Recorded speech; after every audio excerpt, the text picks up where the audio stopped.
So, good morning everyone. Welcome once again. So, we'll be preaching the season 2. Season 2, episode 2 ng ating story of Jonah. So, I'm very excited to preach the word today kasi dun pa rin po tayo sa istorya ni Jonah. Okay?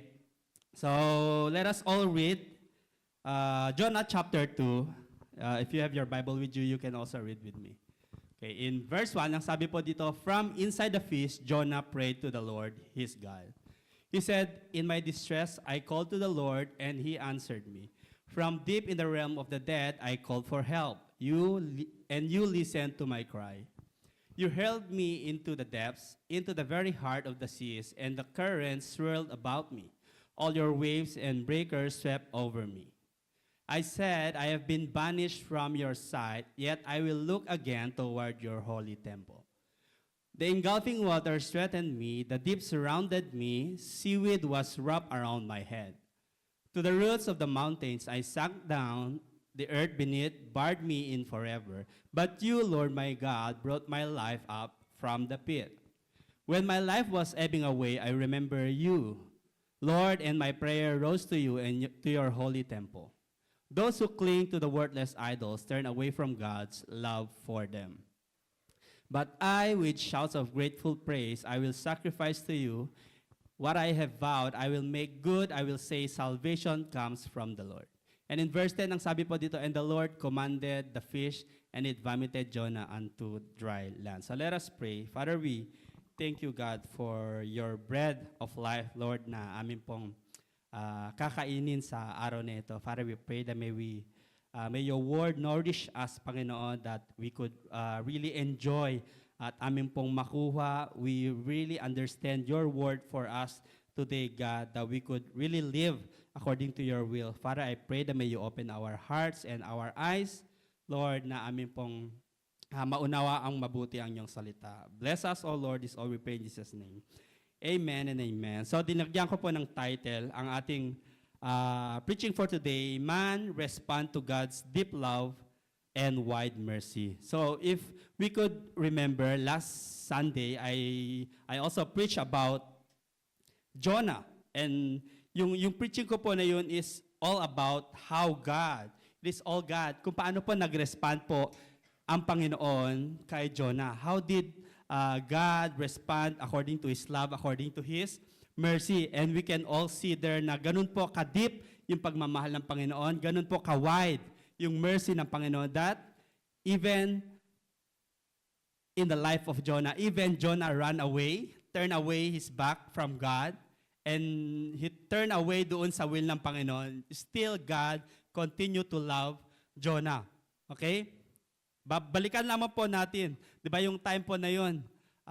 Kasi yung iba po ay wala po dito last Sunday. So I just wanna sum it up. So the story of Jonah chapter 1 ay si Jonah po ay isang propeta ng Panginoon, and he was asked to preach the word to Nineveh. But then Jonah he doesn't like, ayaw niya, and he went to Tarshish. Ayaw kasi pumunta ni Jonah sa Nineveh because he feared that the Lord will forgive the city of Nineveh, kasi itong city ng Nineveh ay sila po ang kaaway po ng mga Israel, at sila po ay mga suwail, sila po ay masasama. That's why sabi ni Jonah, ayokong ma-forgive sila ng Panginoon. I want God to judge them. Okay, so that is the story of Jonah chapter 1. That's why he went away, he ran away from God, hanggang sa nagkagulo-gulo ang life niya doon po sa barko, sa bangka na sinasakyan niya, hanggang sa siya po ay itinapon. Okay? And that is the end of excuse me. That is the end of chapter 1. But now in chapter 2, ang sabi po dito that from the inside the fish, Jonah prayed to the Lord. Yung last po pala ng chapter 1 is that God provided the big fish to swallow Jonah. So doon po natapos yung chapter 1. So dito na po tayo sa chapter 2. Title ko po is Man Respond to God's Deep Love and Wide Mercy. Okay, it is also our time to know how to enter doon po sa deep and wide mercy ng Panginoon. Okay? since God showed His love to us, His mercy, so paano nga ba tayo mag-respond dito? Okay? Dito po sa life po ni Jonah, dito po natin makikita on how we could really respond doon po sa pagmamahal ng Panginoon. So Jonah, here in Jonah chapter 2, makita natin that Jonah does not change God. Okay? But God changes Jonah. Because sa time na yon, bakit nga ba lumayas si Jonah? He turned away. Kasi ayaw niya po yung gusto ng Panginoon. Gusto niya, Lord, dapat gawin mo yung gusto ko. Kasi ayaw kong patawarin mo sila. Right? But here, Jonah did not change God. But instead, God changes Jonah. In Jonah chapter 2, it shows how a broken man respond when he encounters God's deep and love. Deep love and wide mercy. Kung paano pa mag-respond ang isang tao pagka-encounter niya dun sa pagmamahal ng Panginoon. Dito makikita po natin. Okay, so point 1 na nais kong i-share is that the first response na nais po ng Panginoon sa atin when we encounter His love and His mercy is that we need to cry out to God from the depths. Okay, we need to call. From the depths, I cried out to the Lord. Ang sabi po dito in verse 1, from the inside of the fish, Jonah prayed to the Lord, his God. He said, in my distress, I called to the Lord, and He answered me. From deep in the realm of death, I called for help, and you listened to my cry. So makita natin dito 2 times na banggit po ni Jonah, I called. In my distress, I called to the Lord. Doon po sa bingit na kamatayan, I called for help. So first thing that we need to understand how to respond is that we need to call unto God. What is calling? It is having a connection sa Panginoon. Alam mo yung parang nandun ka na sa bingit ng kamatayan o yung nalulunod ka, what do you do? Para ikaw ay maligtas, of course, you need to ask. You need to ask for help. You need to call. Right? And same thing dito, na sinasabi po ni Jonah, doon po sa time na siya po ay naghihirap, doon po sa time na siya po ay nasa bingit po ng kamatayan, he asked and he called for help to God. Okay? Sometimes, tayo po ba, sa buhay po natin, yes, I know every one of us, we already experience yung deep love ng Panginoon, yung wide mercy ng Panginoon. Pero paano po ba tayo mag-respond? Okay? Since naranasan na po natin ito, paano po tayo mag-response in times of distress? Okay? Parang madali lang kasi mag-respond sa pagmamahal ng Panginoon when we have everything, right? Masaya tayo, we have a lot of money. Yes, parang, Lord, thank you. Thank you for your love. Right? But when we do not have anything, we don't have money, right? Marami tayong utang, how can we respond doon sa love? Lord, is this your love for me? Right? Parang ganito, paano po tayo mag-respond? Sometimes we are nonchalant. Alam mo yung paano yung nonchalant, right? Mostly pag tayo Pilipino, we are not very emotional. When we pray to God, kahit na nandun na po tayo, we are very in pain, tayo po ay nasa, alam mo na, bingit na ng kamatayan. Pero paano po tayo mag-pray? Lord, help me. You know my situation, help me, Lord. Parang ganun lamang po tayo. But you see here, si Jonah, kung paano po siya mag-call sa Panginoon, kung paano din po siya mag-pray. He really cried out sa Panginoon that, Lord, help me. Ito po yung prayer po ni Jonah, unang-una po niyang ginawa is to pray. Okay? Doon po sa masangsang na amoy ng belly po ng isda. Okay? Huwag po nating kalimutan yung scenario po that time. Kasi yung time na yun, siya po ay nasa loob po ng tiyan po ng malaking isda. And there, sabi ko nga, ay malansa. But you see, because he experienced the love and the mercy of God, this is how Jonah respond. Siya po ay tumawag sa Panginoon. He cried and he asked for help. Ganun po kasi tayo, minsan we do not call sa Panginoon. Tayo po ba, do we always call upon God pag tayo ay naka-encounter tayo ng mga problema sa buhay? Or minsan tayo ay very independent. Nagde-depend po tayo sa sarili po natin. Yes, I can do it, Lord. Pero nandun tayo sa I can do it, Lord, but we do it on our own. Minsan di po tayo talaga nagpe-pray sa Panginoon. Nandun lamang na nasa isip lang namin, Lord, I know you can do this. Pero ang sabi po dito ni Jonah, I called. It means he really cried out sa Panginoon na sinabi niya, Lord, help me. Okay, minsan tayo we do not call unto God when we experience problems. Bakit? Minsan we also have this self-condemnation. Okay? That time si Jonah, nakita niyo po ba yung old Jonah? Kasi doon sa chapter 1, the old Jonah did not call upon God.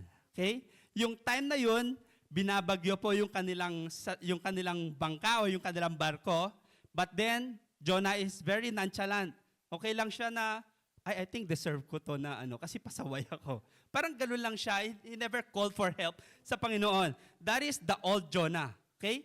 Hindi po siya tumawag sa Panginoon. But then, when he experienced the deep love of God, the wide mercy of God, nagbago po lahat ng yun. Ang sabi po dito, in my distress, I called to the Lord. Nandun na tumawag na po siya sa Panginoon and he asked for help. So even po sa atin, okay? Yes. Yes, alam po ng Panginoon yung situation po natin. Okay? God is an all-knowing God and He knows if we need help. Pero ang will po ng Panginoon is for us to connect, to call. Hindi yung, Lord, you know my situation. I know you can help me. Right? Hindi po ganun. Pero ang nais ng Panginoon is for us to have a connection, a relationship to Him, and we ask Him, Lord, help me. Sabihin po natin, hindi po yung utak lamang po natin. Okay? So let us call upon God. That is for our first response as we experience the deep love and wide mercy of God is to cry out to God from the depths. Okay? Doon po sa kinalugmok po natin, tumawag po tayo sa Panginoon. So that is our point number 1, is to call and cry out to God from the depths. And point number 2 is that since we experience the love, the deep love and the wide mercy of God, is that we must trust, surrender completely to God. Okay? In verse 2, ang sabi po dito, in verse 3 to 6, sabi po dito, you hurled me into the depths, into the very heart of the seas, and the currents swirled about me, and all your waves and breakers swept over me. I said, I have been banished from your sight, yet I will look again toward you, your holy temple. The engulfing waters threatened me, the deep surrounded me, the seaweed was wrapped around my head. To the roots of the mountain, I sank down in the earth beneath the, and so on. Marami pong metaphor po na ginamit po si Jonah dito po sa verse 3 to 6. At makikita po natin dito kung ano yung nais sabihin po ni Jonah is kung gaano po siya kababa. Yung feeling niya, yung situation niya is very low. Nandun siya sa pinakalugmok na experience o na situation na meron siya. But then, ang sabi niya po dito is that, but you, Lord my God, brought my life up from the pit. Okay? So, even though, despite everything, sabi kasi dito, this shows how lowly the situation of Jonah, but then he acknowledged that in everything that he is experiencing, is that God will come to rescue. Ang sabi niya, but you, Lord, my God, brought my life up from the pit. Okay, so nandun yung trust po ni Jonah sa Panginoon. He trusts the ways of God, that even he was inside the belly of the fish. Okay? Nakita po natin yung trust po ni Jonah. Hindi pa po siya niligtas ng Panginoon that time. Okay, nasa bingit pa rin po siya ng kamatayan. Why? Kasi nasa loob ka ba naman ng fish? Hindi naman sinabi ng Panginoon na, sinave kita. But no, since Jonah experienced the deep love of God, he knows, nandun na po yung trust niya na, Lord, I know this is you. This is you working. Despite all this situation, all these trials, all these troubles na meron ako, I know this is your work. You allow this for a reason. Okay? And alam po ni Jonah that God will come to rescue him. Kaya ang sabi po niya, but you, Lord my God, brought my life up from the pit. And he knows and he trusts God that God will raise him up and rescue him. makita po natin, balikan po ulit natin yung old Jonah. Ano po si old Jonah? Yung old Jonah, wala po siyang trust sa Panginoon actually. Sabi ng Panginoon, Jonah, halika and I want you to preach to Nineveh. Walang trust si Jonah. Ha? Ayoko nga, Lord. Baka anta dito, wala po siyang trust doon po sa judgment ng Panginoon, doon sa love ng Panginoon. Okay? Kasi baka patawarin mo yung mga taga Nineveh. Right? He never trusts God. Ito yung will kasi ng Panginoon is for him to preach the word of God to the city of Nineveh, but he never trusted it. That's why he turned away. That's why he ran away. But here, makita po natin yung changes ng life po ni Jonah. As he experienced the deep love and the deep mercy of God, Jonah here started to surrender and trusted. He trusted and surrendered completely to God. And Jonah stopped resisting and acknowledged God's sovereignty. Okay? Kasi dun sa chapter 1, very hard po ang heart po ni Jonah. Okay? Na he doesn't trust lahat ng mga nangyayari sa buhay niya. But here in chapter 2, nakita po natin yung changes na he already start to trust God and even what is happening in his life. Yung pagkatapon sa kanya, alam mo yun, alam niya na Lord, this is you. Yung pagkain sa kanya ng isda, Lord, this is you. And I know that you will come. Sabi niya, brought my life up from the pit. Doon po sa time na he is about to die, ay ililigtas po siya ng Panginoon. So surrender is man's response to God's pursuing love.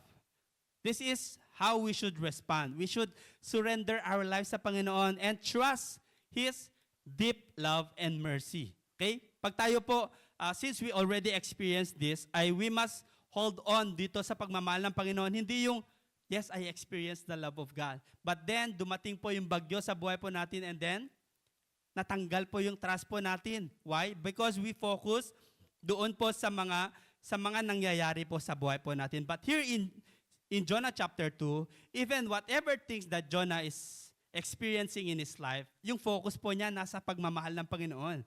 That's why he knows that, Lord, everything what is happening in my life, I know that you will come and rescue. Okay, so that is for our point number 2 that we need to know how we can respond. First is that to call out from God. And secondly is to trust and surrender completely to God in our life. Tayo po ba, do we also surrender our life sa Panginoon completely? Minsan, right? Minsan kapag okay, minsan pag nasa peligro, medyo nawawala po yung trust po natin. Why? Kasi marami po sa atin, even I myself, na dumadating po sa time din na out of focus po ako. And minsan yung focus ko na is nandun po sa mga bagay na na-experience ko. But then, Jonah is teaching us na whatever things that we are experiencing, na anuman po yung mga bagay na feeling po natin ay napakahirap lagpasan or mga bagay na nagpapasakit po sa atin. Let us not take away yung focus po natin sa Panginoon.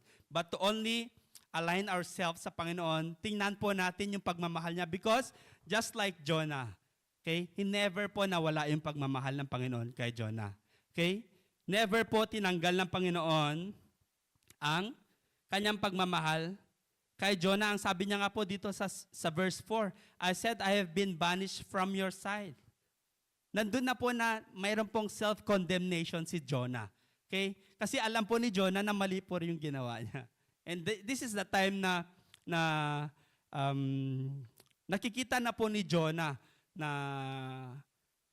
sobrang love siya ng Panginoon that despite doon po sa mga pinaggagawa niya, still God provided the big fish sa kanya. So we must trust and surrender completely to God. That is for our point number 2. So now we are in our point number 3. This is our last point.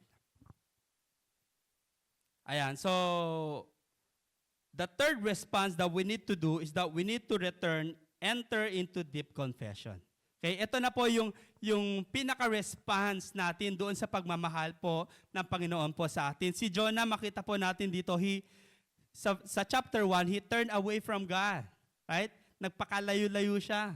Sabi ng Panginoon, go to Nineveh, pero pumunta po siya sa kabila. Pumunta po siya sa Tarshish.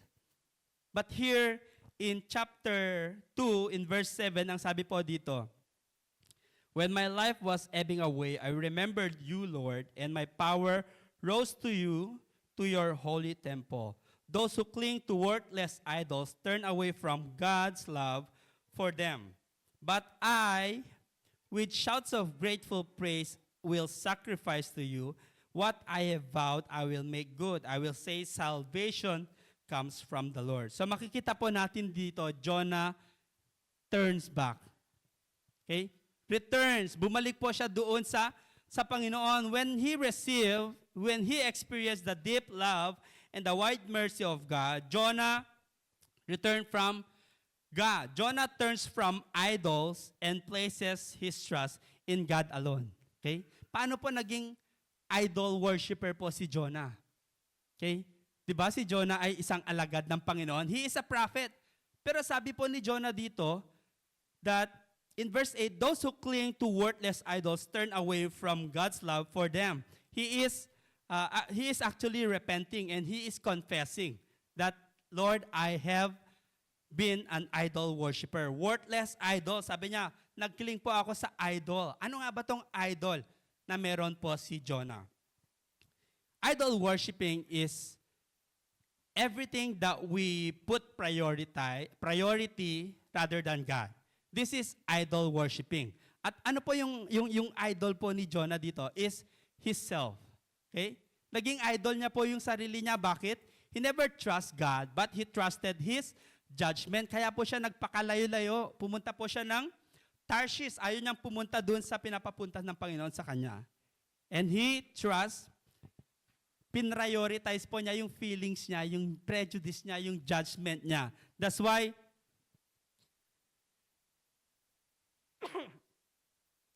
here, sabi po ni Jonah, those who cling to the worthless idols turn away from God's love for them. In-acknowledge po ni Jonah yung ginawa po niya. And he confessed and then he repent. At ang sabi po dito, those who cling to worthless idols turn away from God's love for them. Okay?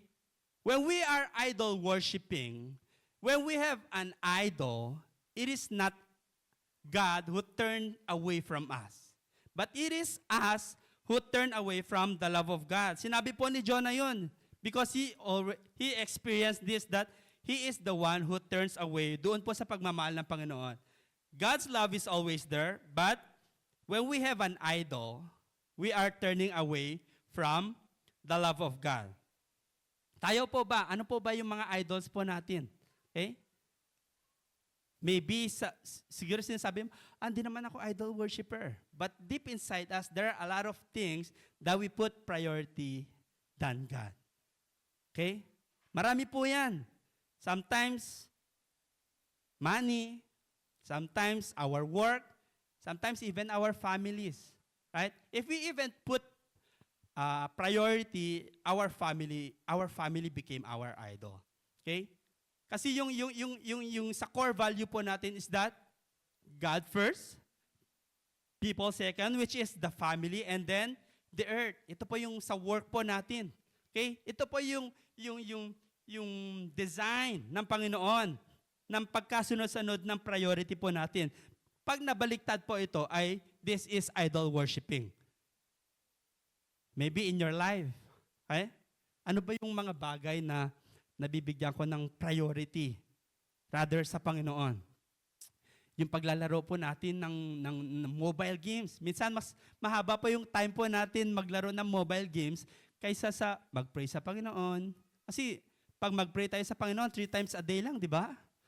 Pag kumain, ganun po tayo mag-pray. But you see, sabi po ni Jonah, those who cling, okay? Doon po sa nagkikling sa idol worshiping, turns away doon po sa love ng Panginoon. Okay? So Jonah acknowledged that salvation is from God and not from him.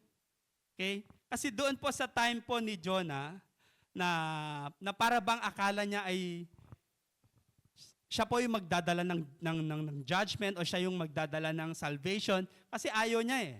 Right? Ayaw niya mag-preach doon po sa Nineveh. But here, Jonah acknowledge na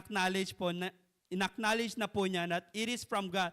I will say salvation comes from the Lord. Okay? So in repentance, we need to open our hearts for the wide mercy of God. So we need to repent. Of course, nagkasala po tayo sa Panginoon. Just like Jonah, he knows na nagkasala po siya. That's why he repented and he acknowledged yung kamalian po niya. I am an idolater, sabi niya. So we need to enter into this deep confession. Okay?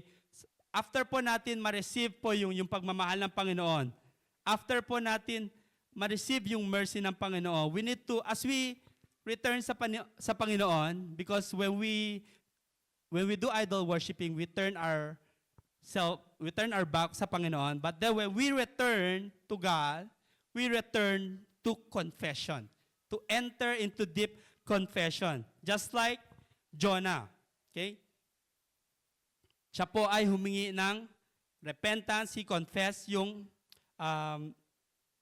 mga pagkakasala po niya. So this is, God's mercy does not end in forgiveness. Hindi po doon nagtatapos, but it leads to restoration and purpose. So this is the very purpose kung bakit po natin kailangang mag-confess sa Panginoon, why we need to ask for forgiveness, why we need to enter into deep confession.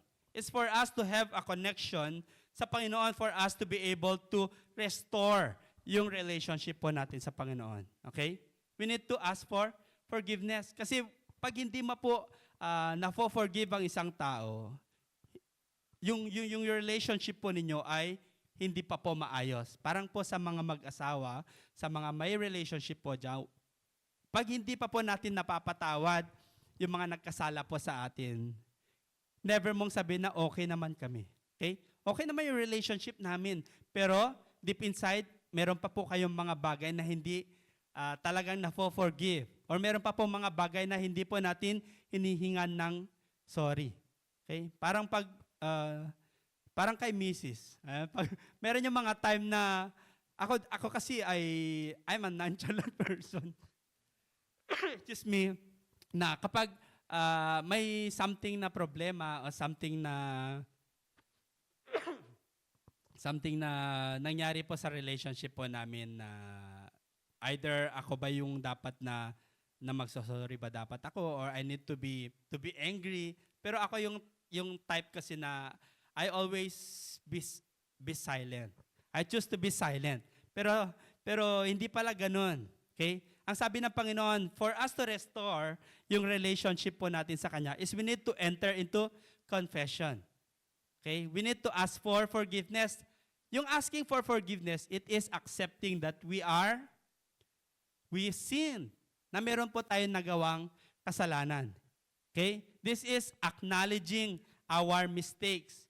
Minsan sa tao, this is very hard for people to accept that they have mistake. Okay? Mas mabilis pa po tayo magsabi na, ay, nagkasala ka. Right? Mas mabilis pa po tayong magsabi ng kasalanan ng iba kaysa i-accept na nagkasala po tayo. And in Jonah, ang sabi po dito, Jonah acknowledged and he admit yung pagkakasala po niya, his being an idolater, that he turned away from God. And the very last, ang sabi po dito, I will say salvation comes from the Lord. And in verse 10, ito na po yung salvation na na-receive niya. And the Lord commanded the fish, and it vomited Jonah unto dry land. Okay? This is the deep love and wide mercy of God. When Jonah called out sa Panginoon, his first response is he called out sa Panginoon, Lord, I need your help. Okay?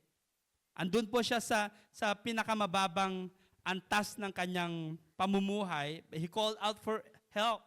And then, when God helped him, he trusts doon sa help na ng Panginoon. Paano nga ba nagbigay ng help ang Panginoon? Through throwing him doon po sa tubig, sa dagat, and then through the big fish.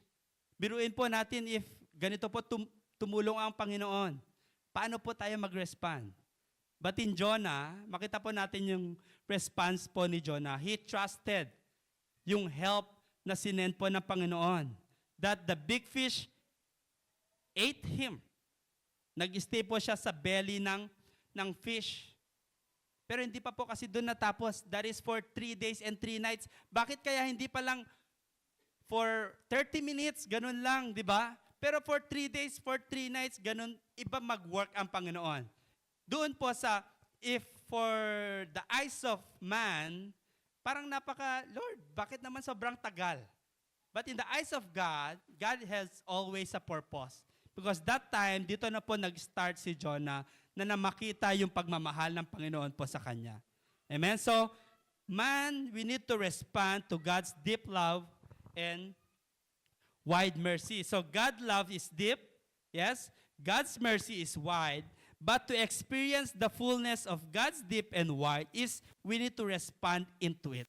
Okay? We need to enter doon po sa deep and love na pagmamahal po ng Panginoon po sa atin. So, that's all. Yun lamang po yung ating preaching. Very short lang po siya, 10 verses. But I pray that God will continue to speak to us, that as we also return ourselves, as we respond doon po sa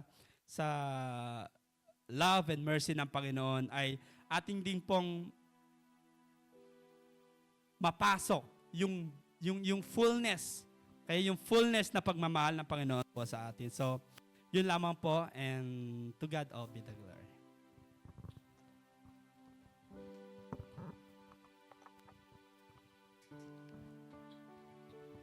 Hallelujah. Thank you, Pastor Joel, for such a wonderful sharing. I think this chapter is really a great reminder for all of us, because sometimes for us to respond, to know that it is still God's deep love and wide mercy, the things that sometimes we think is not from God. Minsan pag nagkamali po kasi tayo and something else happens, we thought it's God's punishment. We thought it's God saying na, ay, kasi mali yung ginawa mo, heto katuloy. But this chapter brought us into the thought that the fish eating Jonah being inside the fish, is not God's punishment, but still a manifestation of God's deep love and wide mercy. And because sometimes we think that those things are sometimes punishment for us, we failed to respond doon sa love and mercy ng Panginoon. Kasi nga, feeling natin, ay, mali kasi ako, may nagawa akong mali. And then something else happens, at ito siguro yung parusa ko from Lord. Parusa ko galing kay Lord kasi I disobey, I did things not pleasing before Him. But here in the story, even Jonah disobeyed in the beginning, nandun na hindi nawala yung deep love and wide mercy ng Panginoon. And even he was in the belly of the fish, he was able to recognize that being in that belly was God's deep love and wide mercy. Hindi siya punishment, hindi siya paghihirap, hindi siya sinasabi ng Panginoon na dahil disobey mo ako, ito ka ngayon. He was able to still recognize and acknowledge that. And I think that's where we fail sometimes, when we lost our way, when we did something not good, not pleasing before God.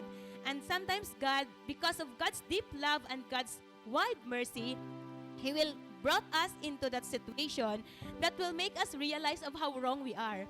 That God, gusto lang naman sana ng Panginoon na, call out to me, my child. But then, because we are hard-headed, we are stubborn, mas lumalayo pa tayo.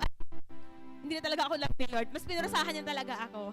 Ganun po. But now today, we understand how really deep God's love is. And maybe for some of us, or most of us, we fail to see that sometimes. But it takes a deep relationship to understand how really God's deep love works. And that's why this year, it's really going deep with the Lord. Because Jonah, a prophet, Jonah a believer, Jonah a preacher, even disobeying God, but in that sense, he was able to understand still yung love and mercy ng Panginoon. So it takes also deep relationship to be able to understand and acknowledge really that even in times that we are struggling, that even in the moment na feeling mo nasa loob ka ng fish na yon in 3 days, 3 nights, hindi ko alam kung kumain siya ng ano sa bituka ng isda na yon. Hindi ko alam kung anong uminuman siya or anything inside that, but this is not God's punishment. Kasi kung hindi siya kinain ng isda in that ocean, namatay na si Jonah. So that is a saving grace of God. And sometimes that's where we fail also to see how really deep God's love and wide His mercy is. So today, let's respond to the word as we have heard that preaching. Yung title po natin, it's a call for all of us. Man, this is you, this is me. Respond to God's love, deep and wide mercy. Maybe somehow we experience that we are also in that belly of a fish. Feeling ko ako yung nandun. Parang wala akong magawa. I am trapped in that small room that I can't do anything. I don't know where to go. Parang walang window, walang door. I mean to step out from what I am feeling right now, from what I am currently encountering. So right now, we just wanna call out to God. Ang first respond na nais na ng Panginoon to call out upon Him, to cry upon Him, to trust and even enter into confession. So let's all stand today. And as we reflect also with ourselves, let's just search our hearts. And as we worship today, hallelujah.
Lord, we thank you, Lord, for your forever love to us, God. And this love really changed us, oh God. Forever and ever. You never remove, Lord, your love in us. Even we have sinned against you. Even we turn our backs against you, oh God. But Lord, your love remains. Your love remains in us, oh Father. That's why, Lord, today, we just want to thank you. Thank you for your deep love, for your unending love, Father. Thank you, God, for always being there for us. In the times that we are in our low life, your hands is always there ready to rescue us. And this is your love. This is your mercy. Father, thank you. Brothers and sisters, God is calling unto us today. And this is how we could respond in the deep love and the wide mercy of God. Just like in the preaching, sabi ko, is to call, to cry out, to trust, and to enter into deep confession. But in verse 8, it says here, those who cling to worthless idols turn away from God's love for them. God never removed His love to us, but it's only us who turn away from the love of God. Today, brothers and sisters, when we, in our life, we have an idol, something that we prioritize before God, rather than God. Maybe in our life, it is our work. It is our families. It is money. Our future. And we turn away from the love of God because we prioritize all these things. And we have an idol. Why we cannot call out upon God? Why we cannot call to God? Why we cannot pray? Sometimes we have self-condemnation. And this is still an idol. We are fearful. This is still an idol. So today, brothers and sisters, God is telling to us, look into your heart. What are the idols that we have? What are the things that we took priority more than God? And let us all lay it all down unto God. Let us all surrender. Because it is only through God that we can have all these things. Maybe we are very fearful doon po sa work po natin. That's why we put all our time doon po sa work po natin. But today, God is telling to us that we need to remove this idol. You call upon me. We can never call upon God when we have all these idols unto God. Ito po yung mga bagay na naghihinder po sa atin na tumawag po sa Panginoon. When we have an idol, we are fearful. Tayo po ay we have low self-esteem, we have self-condemnation.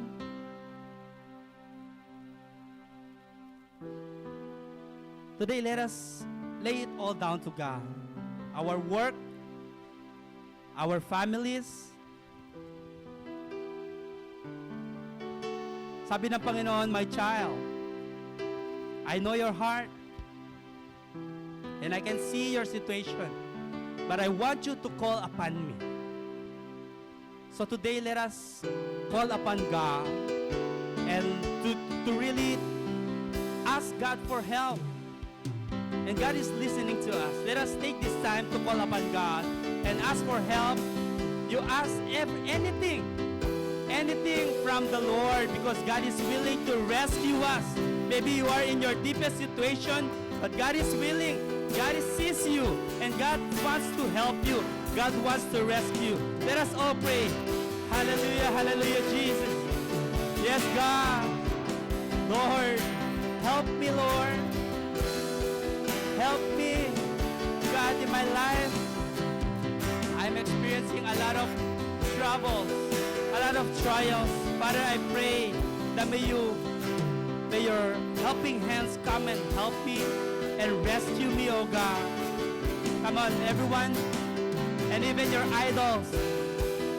You leave it all unto God, and God will remove it unto you. Father, I rebuke my idols, Lord. The fear of my future, oh God. And even my idol of myself, Lord, my pride. But I pray that may you remove it. And even, Lord, my idols in my family, Lord, may you be the one to take hold on it. May we prioritize you in our life. But I pray, Lord, and even, Lord, our time, oh God, sometimes we use it, Lord, more than communicating unto you, Lord. We use it for pleasure. Father, I pray that may you forgive us, God. Forgive us for being an idolater. Forgive us, Lord, for not prioritizing you. Lord, in my life, Lord, I pray that may you change me. For your love is forever and it will change. Transform us, God. Transform us and help us, Lord.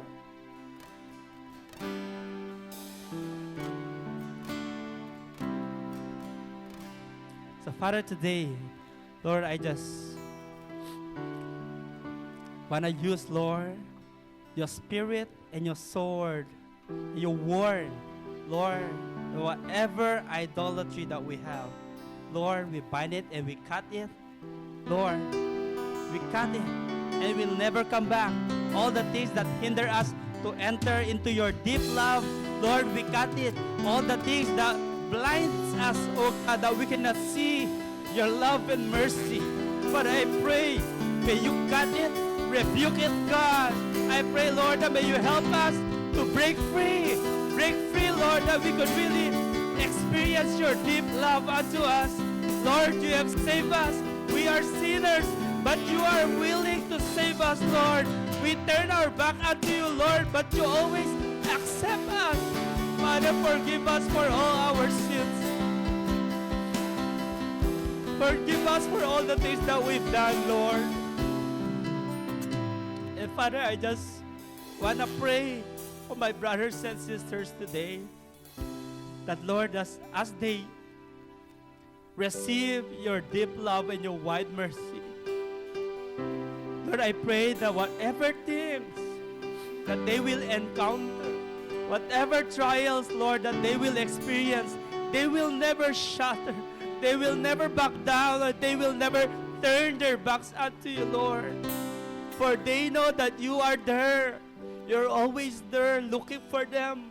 Whatever it is that they will experience, Lord, you will always there to help them. Father, I pray that may you bless them, God. May you give them the faith that can move mountains, that is willing to trust and surrender their self unto you fully, not half-hearted, but wholly, O God, wholeheartedly. Father, we surrender our lives unto you, O God. Hallelujah, hallelujah. Today, I just invite everyone to put your hands on your head. As sometimes, yes, there is still unbelief in our minds, but today we just want to pray that as we put our hands on our head, in the name of Jesus to remove all the lies and deception of the enemy. We rebuke it in Jesus' name, saying, you are enough, you are not worthy to come upon God. God is saying to you today, my child, I have freed you. I have saved you. You are my child. You are mine, says the Lord. God, we pray today, Panginoon, that may you transform us and remove all the lies, the blindness, the deception of the enemy, Panginoon, sa aming mga isipan, oh God, that as we come to you, as we call out to you, as we repent, Lord God, as we confess, Panginoon, Lord, remove our unbelief, remove our doubts, oh Lord, remove all those oppression of the enemy, Panginoon, sa mga isip namin, saying that, God, that we cannot come unto you. But today, Lord, we claim for a transformed and renewed mind, oh God, as we confess, as we turn away from all our idols, Panginoon. God, today we claim that we are being transformed, Panginoon. And God, we receive, Lord, your holiness. We receive your righteousness. We receive, God, your deep love and grace and God's mercy upon us, Panginoon. Lord, we thank you. We thank you. I pray, God, today in the name of Jesus, every heart, every mind be renewed in Jesus' name. Every mind be transformed, oh God, be renewed by the Holy Spirit. That God, whatever comes in our mind, in our thoughts, even what presses in ourselves, Panginoon, the condemnation and the disappointments, God, we pray today that it may be revealed, mapalitan ito, Panginoon, ng things that are good, perfect, and from the Holy Spirit. May your mind be filled with the Spirit of God. In Jesus' name, in Jesus' name. And God is saying to everyone today, my child, my love and grace is sufficient for you. It will never lack. Whatever your situation is, wherever you are, my love and grace and mercy is sufficient for you, says the Lord. Father, we thank you, we thank you. We thank you, Lord, for today. And we just raise our hands for the blessing. Hallelujah. In the name of Jesus and the power of the Holy Spirit, we release, Lord, your kindness, your love, and your mercy to be upon everyone. That God, in our lives, Panginoon, as we continue to walk and journey with you and serve you and do things, God, pleasing before you. God, I pray and declare in the name of Jesus that our lives, Lord, will never be the same again. But God, we will walk in a transformed life. We will walk, Lord, with a deeper connection with you. We will walk, oh God, with experiencing, Lord, your deeper mercy, oh God, wider mercy sa amin, Panginoon. And God, I pray for the spirit of joy to be upon everyone in the name of Jesus. In the name of Jesus, joy, rest, and peace, Panginoon. That God, in every day and every way, in all things, God, as we continue, Lord, to serve you, we will be joyful. And I pray, Lord, for blessing, promotion, transformation. We release it in the name of Jesus. Healing for those who are sick right now. In Jesus' name, in Jesus' name. Lord, we thank you, we thank you. We claim your abundance, prosperity, your love and mercy upon us, Panginoon. Thank you, Jesus. Can we just thank our God today? Hallelujah, hallelujah. Thank you, Lord. Thank you, Father. Thank you, Holy Spirit. Thank you, Jesus. Thank you for your goodness. Thank you for your love. Thank you for your mercy, oh Lord. We praise you, we lift you, God, and we praise you in our life. To you alone, Panginoon, all glory, honor, and adoration. This we pray in Jesus' name.